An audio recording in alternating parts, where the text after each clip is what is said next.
Today we have the opportunity, unlike any other in history, to eat the healthiest, most robust, nutrient-dense diet ever. The variety of whole foods available to us is unprecedented. The nutritional research, the most advanced. And yet we can't help but get fatter and sicker by eating ourselves to illness. Here I'm going to tell you why we can't stop eating.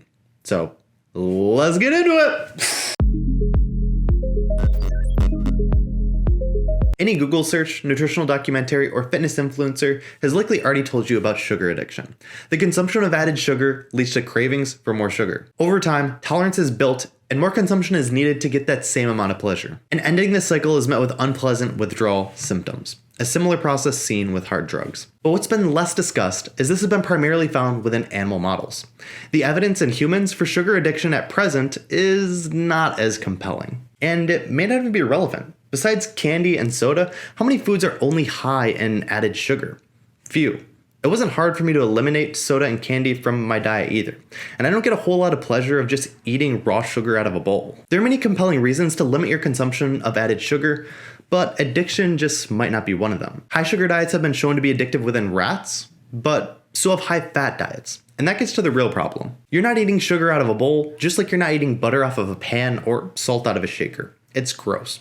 It's just too concentrated of a dose to be pleasurable. There's a formula where the levels of saltiness, sweetness, and richness create the perfect balance.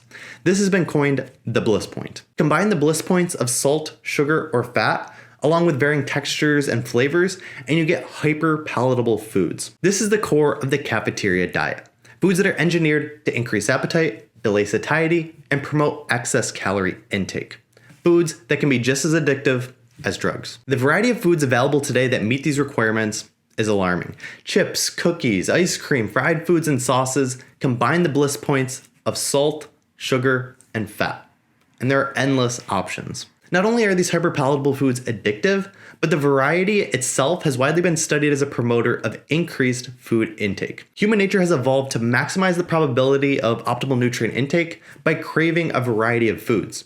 It's why you still might be hungry for a brownie, even if you're full after a steak dinner. But this behavior was developed when food was scarce. Today, it's abundant. Eat a variety of these hyperpalatable foods, and obesity and disease are right around the corner. Good luck ending this addictive cycle. The shift we've made in our diets over the past 100 years has been dramatic. For 99% of human history, our diet included little variety. No hyperpalatable foods. Plants were a mainstay. Imagine eating potatoes or roots that were so fibrous you must spit parts of it out. Meat was less frequent. Imagine eating a semi-flamed mammoth cut that's charred on the outside and raw on the inside. None of these foods were topped with sauces or marinated, or seasoned, or spiced, or served with herbs. Imagine eating food just like this without a hint of lemon juice or salt. Imagine enjoying it. So here are my final thoughts. A study I read concluded by saying that increasing awareness of our food environment may be helpful. The effects of variety and palatability on eating in satiety are not well recognized by the public, and no one's rushing to fix it. So I'm increasing awareness. Added sugar is unhealthy, but it may not be as addictive as hypothesized before. But you combine the bliss points of sugar, salt, and oil, and you create hyperpalatable foods that have never existed before. Foods so pleasurable they can be as addictive as drugs. Foods I'm considering eliminating from my diet because moderation isn't so easy. Foods that we can't stop eating. Foods that should be avoided when creating habits for health excellence. Thanks for stopping by and checking out the channel. If you're looking for more habits for health excellence, feel free to check out my newsletter where I share habits like this, along with the most important things that I've read, watched, and listened to within the past week. If you're interested in the newsletter, there's a link down in the description that you can use to sign up. Thanks for stopping by, and the 5K didn't go so well.